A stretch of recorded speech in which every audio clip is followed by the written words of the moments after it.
مسجد اقصی میں تمام انبیاء علیہ السلام موجود ہیں۔ اللہ اکبر، حضور علیہ الصلوۃ والسلام تشریف لائے تو جبریل امین نے خود اذان پڑھی۔ اذان پڑھنے کے بعد پھر اقامت کہی۔ اب سارے لوگ کھڑے تھے لیکن انہوں نے حضور کو ہاتھ سے پکڑ کے مصلی پہ کھڑا کیا۔ اللہ اکبر۔ دیکھو بہت سارے لوگ ہوں، ایک متعین امام ہو تو وہ تو مصلی پہ کھڑا ہوگا ہی ہوگا۔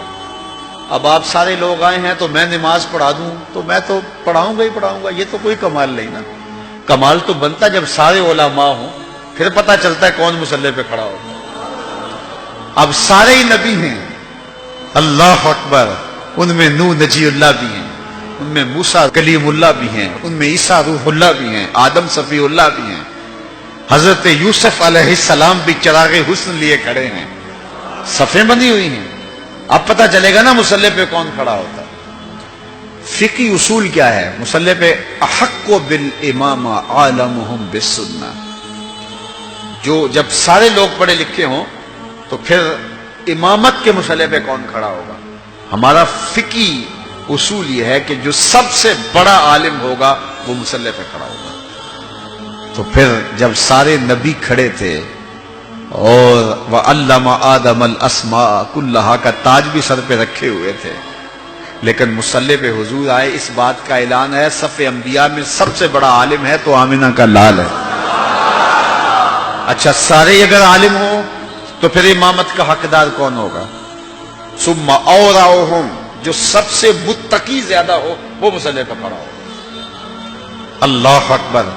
اب ہزار مہینے تک جو ہے وہ عبادت کے لیے کھڑے ہونے والے انبیاء بھی موجود ہیں، لیکن مصلی پہ کون کھڑا ہوتا ہے؟ حتی تتورم قدما، وہ محبوب کہ جب وہ مصلی پہ کھڑا ہوتا ہے رب کہتا ہے چادر اوڑھنے والے محبوب ساری رات جاگا نہ کر، کبھی سو بھی لیا کر۔ اس محبوب کو مصلی پہ کھڑا کر کیا جا رہا ہے۔ اچھا اگر سارے متقی ہوں تو پھر امامت کا حقدار کون ہوگا؟ ثم اقرأہم، جس کی قرات اچھی ہو، جو پڑھتا اچھا ہو۔ اب صف انبیاء میں حضرت داؤد علیہ السلام بھی موجود ہیں، کہتے ہیں جب پڑھتے تھے جانور رک جاتے تھے۔ اللہ اکبر۔ اللہ نے ان کو جو لہجہ دیا ہوا تھا، لیکن مصلی پہ حضور کو کھڑا کیا جا رہا ہے، اس لیے کہ حضرت ابو موسیٰ اشعری رضی اللہ تعالیٰ عنہ فرماتے ہیں فجر کی نماز تھی، حضور تھے، سورہ والضحیٰ کی تلاوت تھی، ابھی تک نشہ ہی نہیں اترتا۔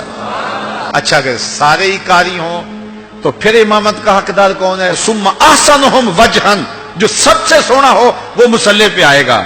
اب یوسف بھی صفوں میں کھڑے ہیں علیہ السلام، انبیاء بھی صفوں میں کھڑے ہیں، وجیہ اللہ بھی صفوں میں کھڑے ہیں، ہر نبی اللہ کا سونا ہوا ہے، لیکن حضور مصلی پہ کھڑے ہیں۔ حضرت یوسف کو اعتراض نہیں ہوتا، وہ جانتے ہیں میں حسین ہوں تو یہ آسن ہے، میں جمیل ہوں تو یہ اجمل ہیں، میرا حسن ان کے حسن کا پرتاؤ ہے، تو اس لیے حضور مصلی پہ کھڑے ہیں۔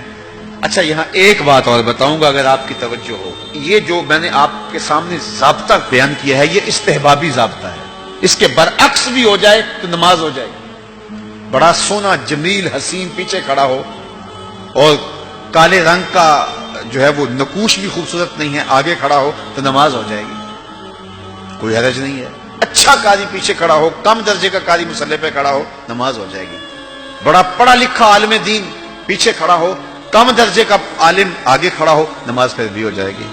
انتہائی تہجد گزار شب زندہ دار پیچھے کھڑا ہو لیکن آگے کھڑے ہونے والا تہجد گزار نہیں بھی ہے لیکن متقی ہے، پھر بھی نماز ہو جائے گی۔ یہ استحبابی ہے کہ یہ ترجیح ہونی چاہیے، لیکن اس کے برعکس بھی ہوگا تو پھر بھی نماز ہو جائے گی، حرج کوئی نہیں۔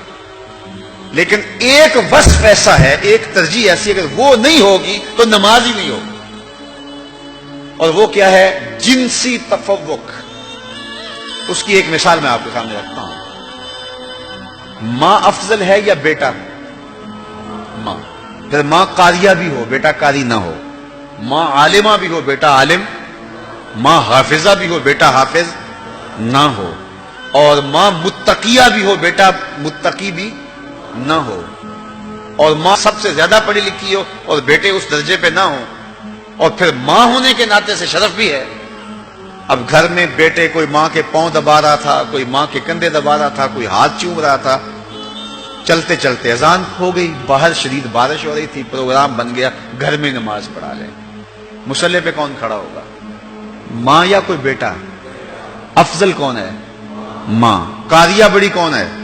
عالمہ بڑی کون ہے؟ لیکن پھر ماں کو مصلی پہ ہونا چاہیے۔